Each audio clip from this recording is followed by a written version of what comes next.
నమస్కారం. HYBIZ TV ప్రేక్షకులకి స్వాగతం. నేను doctor Chhaava Anjaneyulu, chairman and senior consultant ENT సర్జన్ని. హైదరాబాద్లోని పంజాగుట్లో ఉన్న ఏషియన్ ENT కేర్ సెంటర్లో ఉన్నాను. ఇప్పుడు డ్రై కాఫ్ అనేది చాలా మందికి పిల్లల్లోనూ పెద్దల్లోనూ కామన్ ప్రాబ్లం అయిపోయిందండి. చాలామంది చెప్తారు దగ్గు ఎక్కువగా వస్తుందండి, ఎక్కువ సార్లు వస్తుందండి, కంటిన్యూస్గా ఉంటుందండి, నైట్ టైం అయితే దగ్గు వస్తే అసలు నిద్ర పట్టట్లేదండి, నిద్రపోనివ్వట్లేదని. ఈ డ్రై కాఫ్ అనేది చాలా డిస్టర్బింగ్ ప్రాబ్లం, ఫ్రస్ట్రేటింగ్ ప్రాబ్లం. అలానే పిల్లల్లో అయితే బ్రీతింగ్ ప్రాబ్లమ్స్ వచ్చి హెల్త్ ప్రాబ్లమ్స్ కూడా ఇన్వాల్వ్ అవుతాయి అన్నమాట. అదర్ సిస్టమిక్ ప్రాబ్లమ్స్ వచ్చే అవకాశం ఉంటుంది.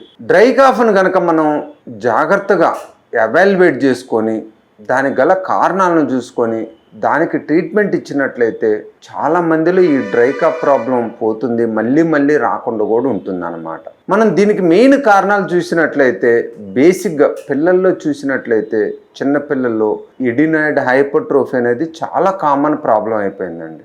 ఈ ఎడినాయిడ్ హైపర్ట్రోఫీ ఉండటం వలన పిల్లల్లో ముక్కు మూసుకుపోతుంటుంది, స్నోరింగ్ ఉంటుంది, స్లీప్ డిస్టర్బెన్స్ ఉంటుంది, మౌత్ బ్రీతింగ్ ఉంటుంది, దగ్గు ఉంటుంది. వీళ్ళల్లో చెవి నొప్పి కూడా వచ్చే అవకాశం ఉంటుంది. కొంతమంది పిల్లల్లో మిడ్ నైట్ చాలా సివియర్ నొప్పి వస్తుంది అనమాట. ఈ పిల్లల్లో చాలా మందిలో డ్రై కాఫ్ ఉన్న వాళ్ళు ఏం చేస్తారంటే ఈ పిల్లలకి కాఫ్ సిరప్ ఇస్తూ ఉంటారు, ఇన్హేలర్స్ ఇస్తూ ఉంటారు. అది ఇస్తే టెంపరీగా తగ్గుతూ ఉంటుంది, మళ్ళీ వస్తూ ఉంటుంది అన్నమాట. సో పిల్లల్లో ఎవరికైనా దగ్గుతో పాటు స్నోరింగ్ ఉంటే ఖచ్చితంగా మనం ఎడినాయిడ్ హైపర్ట్రోఫీని డయాగ్నోజ్ చేసుకోవాలి, దానికి అవసరమైన ట్రీట్మెంట్ ఇచ్చుకోవాలి. మెడిసిన్స్తో తగ్గితే సరి, తగ్గనట్లయితే మనం సర్జరీ ద్వారా ఎడినాయిడ్ని తీసేయాలి. చాలామంది పేరెంట్స్లో ప్రాబ్లం ఉంటుందన్నమాట.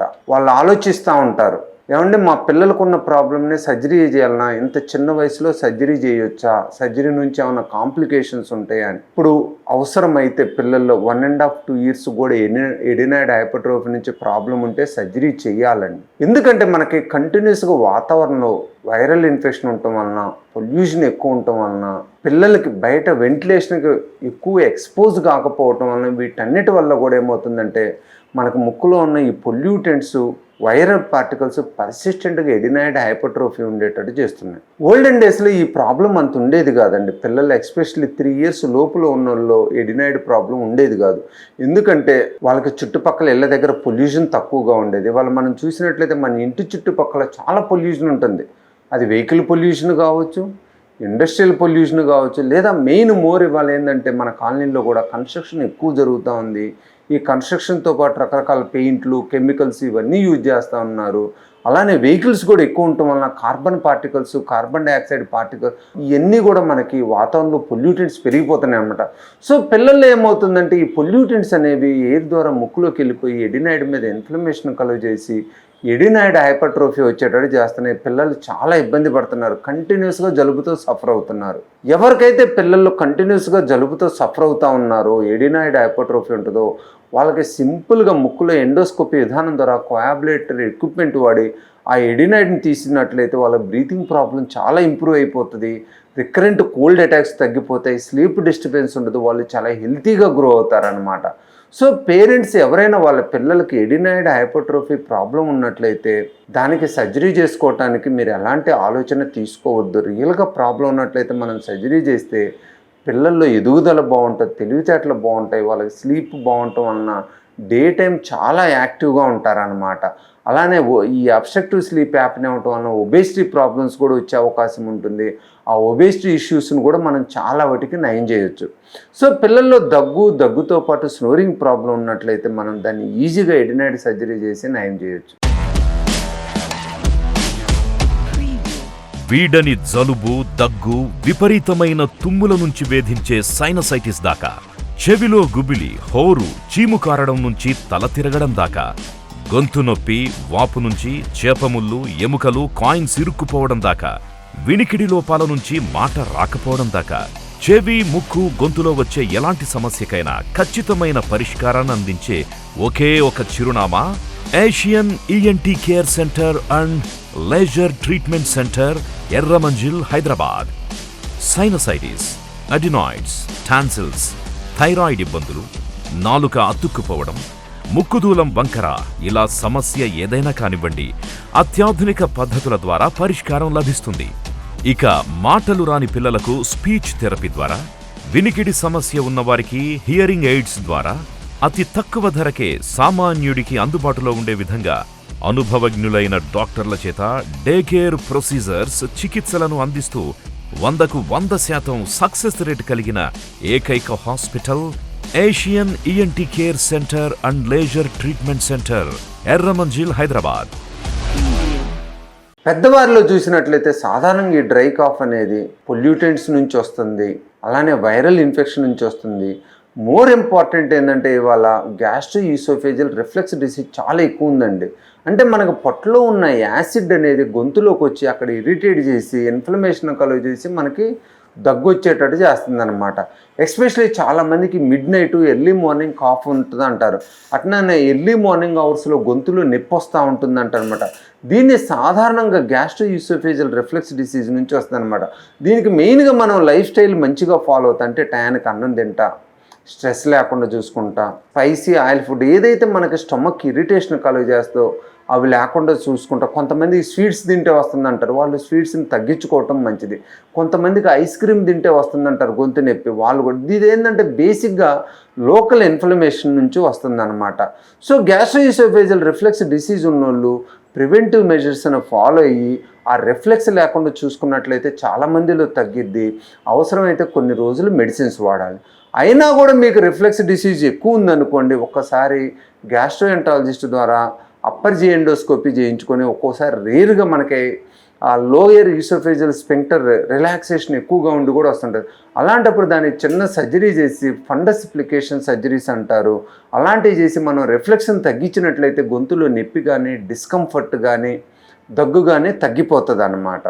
అలానే స్మోకర్స్లో కూడా ఈ ప్రాబ్లం ఉండే అవకాశం ఉంటుంది. ఈ స్మోక్ చేసే వాళ్ళు కనుక దగ్గు వస్తున్నట్లయితే, గొంతులో ఇరిటేషన్ ఉన్నట్లయితే స్మోకింగ్ని తగ్గించుకోవాలి. దీనివలన స్మోకింగ్ ఆపేసినట్లయితే మనకి ఫర్దర్ గొంతు క్యాన్సర్స్ కానీ నోటి క్యాన్సర్స్ కానీ వచ్చే అవకాశం పూర్తిగా తగ్గిపోయిద్ది అన్నమాట. చాలామందిని ఈ దగ్గుతో పాటు మాట కూడా మారుతుంటుంది. ఎక్కువగా మాట్లాడినా కానీ దగ్గు వస్తుందండి, మాట కూడా మారుతుంది అంటారు. యూజువల్గా మనం ఎక్కువ మాట్లాడటం వల్ల వచ్చే దగ్గు ఏంటంటే గొంతు ఎండిపోవటం వల్ల వస్తుంది అనమాట. సో మీరు మాట్లాడేటప్పుడు స్లోగా నిదానంగా మాట్లాడండి, గొంతుని ఎండిపోకుండా చూసుకోండి, కొంచెం నీళ్ళు ఎక్కువసార్లు తాగుతామండి. ఎందుకంటే మనం గొంతుని హైడ్రేట్ చేసుకుంటా రిలాక్స్ చేస్తూ ఉన్నట్లయితే గొంతు నొప్పి కానీ మజిల్ పెయిన్ కానీ వాయిస్ స్ట్రెయిన్ కానీ లేకుండా ఉంటుంది అన్నమాట. సో మెయిన్గా మాట్లాడేటప్పుడు మనం కొంచెం నీళ్ళు ఎక్కువసార్లు తీసుకుంటూ ఉండాలి. అలాగే మాట్లాడే ముందు మనము ఎక్కువగా ఏదన్నా స్పీచ్ చేయాల్సి వచ్చింది అనుకోండి, ఒక హాఫ్ అన్ అవర్ 1 అవర్, ఆ టైంలో దానికి ముందు మనం ఆయిలీ ఫుడ్ తీసుకోకుండా ఉండటం మంచిదండి. ఆయిలీ ఫుడ్, స్టమక్ ఇరిటెంట్ ఫుడ్లు కనుక మనం తీసుకున్నట్లయితే ఆ రిఫ్లెక్స్ కూడా తక్కువ ఉండి మనకి ఈ ప్రాబ్లం లేకుండా ఉంటుందన్నమాట. ఎస్పెషలీ గొంతులో ఉన్న ఈ దగ్గుతో పాటు మనకు గనక వాయిస్ ప్రాబ్లం ఉన్నట్లయితే ఖచ్చితంగా మనం లారింగోస్కోపీ విధానం ద్వారా వోకల్ కార్డ్ని ఎగ్జామినేషన్ చేసుకోవాలన్నమాట. ఎందుకంటే ఈ వోకల్ కార్డులో ఎడిమా ఉన్నా కూడా మనకి ఈ దగ్గు అనేది వస్తూ ఉంటుంది. ఈ ఎడిమా కారణం మెయిన్గా ఏంటంటే మనం ఎక్కువ మాట్లాడటం కానీ గ్యాస్ట్రోఈసోఫేజియల్ రిఫ్లెక్స్ డిసీజ్ కానీ ఉంటుంది అన్నమాట. కొంతమందిలో సడన్గా మనకి గొంతు ఇన్ఫెక్షన్ వస్తుంది, నొప్పి వస్తుంది, మాట తగ్గిపోయిద్ది అనమాట. దీన్ని అక్యూట్ ఫారింజైటిస్ అంటాం. ఇలాంటి సిచ్యువేషన్లో ఏంటంటే మనం మెయిన్గా గొంతుని చాలా జాగ్రత్తగా కేర్ తీసుకుంటా, బేసిక్గా ఏంటంటే వాటర్ ఎక్కువసార్లు తాగుతూ ఉండాలి, వాయిస్ రెస్ట్ ఉండాలి. దాంతోపాటు మనం ఆ ఇన్ఫెక్షన్ మెడిసిన్ తీసుకున్నట్లయితే గొంతు నొప్పి తగ్గిపోతుంది, వాయిస్ నార్మల్గా వస్తుంది. ఇలాంటి టైంలో కనుక మనం నెగ్లెక్ట్ చేసినట్లయితే చాలామంది ఏం చేస్తారంటే వాళ్ళు బిజినెస్ పరంగా ఏం చేస్తారంటే ఎక్కువ మాట్లాడుతూనే ఉంటారు, ఇన్ఫెక్షన్ వచ్చినా కూడా మందులు తీసుకొని. అలాంటి వాళ్ళు ఈ వోకల్ కార్డ్ ఎడిమా పర్సిస్టెంట్గా ఉండి తర్వాత మందులతో తగ్గే అవకాశం చాలా తక్కువ ఉంటుంది. అలాంటప్పుడు మటుకు మనము సర్జరీ చేయాల్సి వస్తుంది అనమాట. సో మనం సర్జరీ చేయకుండా ఉండాలంటే ఇనిషియల్గానే మనం చాలా జాగ్రత్తగా ట్రీట్మెంట్ తీసుకున్నట్లయితే ఆ వోకల్ కార్డ్ ఎడిమా తగ్గిపోయిద్ది అన్నమాట. ఈ దగ్గుతో పాటు కొంతమందిలో ఏంటంటే గొంతులో నొప్పి కూడా వస్తూ ఉంటుంది. అలాంటి వాళ్ళు మనం టాన్సిల్ ప్రాబ్లమ్ని చెక్ చేసుకోవాలండి. ఎందుకంటే టాన్సిల్ ఉన్నా కూడా గొంతు నొప్పి దగ్గు అనేది వస్తూ ఉంటుంది. ఈ టాన్సిల్ ప్రాబ్లం ఉన్న వాళ్ళు కనుక మనం ఆ టాన్సిలెక్టమీ చేసినట్లయితే అది పూర్తిగా నయం అయిపోతుంది. కొంతమందిని ఇప్పుడు చూసినట్లయితే దగ్గు ప్రాబ్లంతో వస్తుంటారండి, ఎస్పెషలీ నైట్ టైం దగ్గు ఎక్కువ వస్తుంది అంటారు. ఇలాంటి వాళ్ళు మనం సైనసైటిస్ని ఖచ్చితంగా రూల్ అవుట్ అవుట్ చేసుకోవాలి. ఎస్పెషల్లీ 20 సంవత్సరాలు దాటిన తర్వాత ఎవరికైనా దగ్గు ఎక్కువగా ఉన్నట్లయితే వాళ్ళలో సైనస్ ప్రాబ్లం ఉండే అవకాశం ఉంటుంది. మేము సిటీ స్కాన్ రాసినప్పుడు CT scan of the sinus వాళ్ళు అంటారు, సైనస్కి ఏమి ఇబ్బంది లేదండి, మా ముక్కు మూసిపోవట్లేదు, తలనొప్పి లేదు, సైనస్ అవసరమా అంటారు. ఖచ్చితంగా క్రానిక్ కాఫ్ ఉన్నట్లయితే, ఎక్కువ రోజులు దగ్గు ఉన్నట్లయితే ఇలాంటి వాళ్ళలో మనకి ఖచ్చితంగా సైనసైటిస్ ప్రాబ్లం ఉండే అవకాశం ఉంటుంది. ఆ సైనసైటిస్ నేసల్ ఎండోస్కోపీ విధానం ద్వారా కానీ సిటీ స్కాన్ ద్వారా కానీ చెక్ చేసుకొని ఉన్నట్లయితే దానికి మనం ట్రీట్మెంట్ ఇచ్చినట్లయితే సైనసైటిస్ తగ్గుతుంది, దాంతోపాటు దగ్గు కూడా తగ్గిపోతుంది అన్నమాట. సో మీకు ఎవరికైనా కూడా క్రానిక్ కాఫ్ ప్రాబ్లం ఉన్నా, సైనసైటిస్ ప్రాబ్లం ఉన్నా, వాయిస్ ప్రాబ్లం ఉన్నా, గురక ప్రాబ్లం ఉన్నా హైదరాబాద్లోని పంజాగుట్లో ఉన్న ఏషియన్ ఈఎన్టీ కేర్ సెంటర్ని సంప్రదించండి. అడ్వాన్స్డ్ సర్జికల్ టెక్నిక్స్ యూజ్ చేసి మీ ప్రాబ్లమ్ని సాల్వ్ చేస్తారు. For further update subscribe HYBIZ TV channel.